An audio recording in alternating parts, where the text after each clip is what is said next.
Hi everyone, good morning to you all. Welcome back to science class. In the last session, already we are discussed some important points about the microorganisms friend and foe.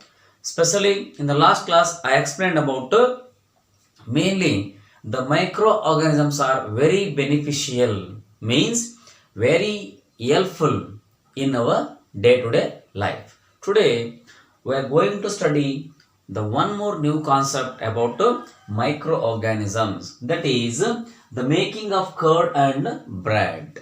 How to make the bread and curd, how the microorganisms are useful to making bread and the curd, right? So especially the children, every day I have to use the curd.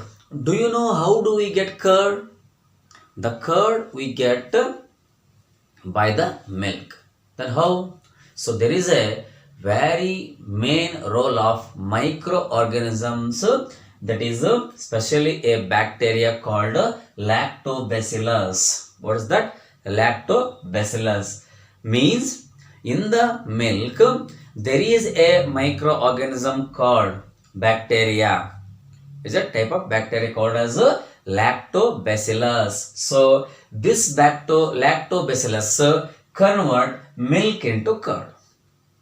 It can convert into milk into curd. But especially here lactobacillus is multiples itself in the milk and completely involved the changing, the converting the milk into curd.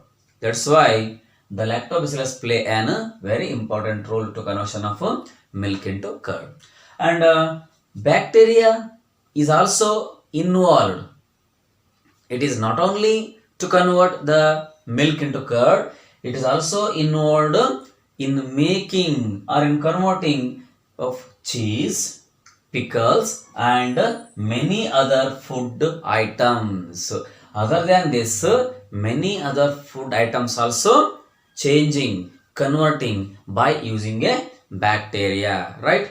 And one more very important ingredient of rava idli and the bataras and one more is what? Curd.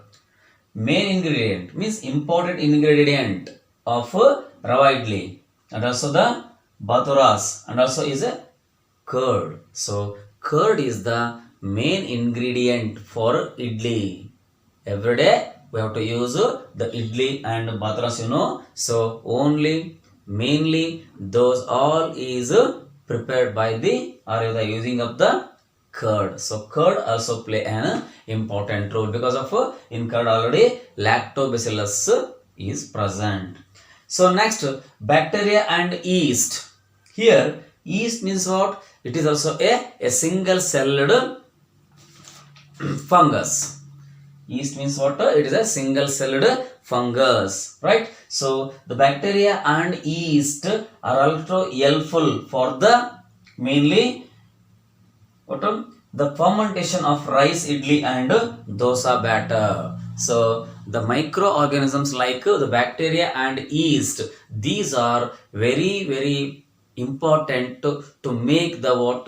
Idli, rava idlis or rice idli and also the dosa batter. So very nextly, the yeast reproduce rapidly and produces carbon dioxide gas during the respiration. I think you know about the idli batter and dosa batter. While your mother kept night at idli dosa and the rava idli or dosa, in the morning, means the next morning already this volume becomes very more, its batter becomes very more. Okay, so how it is possible? It is possible of what? The yeast produce rapidly in the case of what? Dosa batter and idli or rava batter. So what happens? It produce the carbon dioxide gas during the respiration.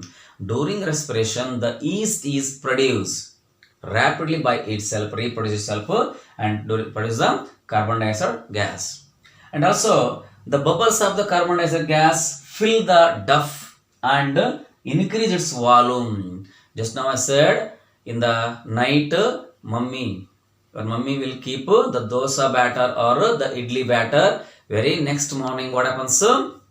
Its volume goes to increase. Here duff means a thick malleable substance mixing with the floor. So right, so the bubbles of the carbon dioxide gas fill the duff and increase its volume. The volume should be increases. So this is the basis of the use of yeast in the baking industries and also for making pastries as well as breads and cakes. Even breads, cakes, and in the baking industry, some more baking items will be formed by the use of what?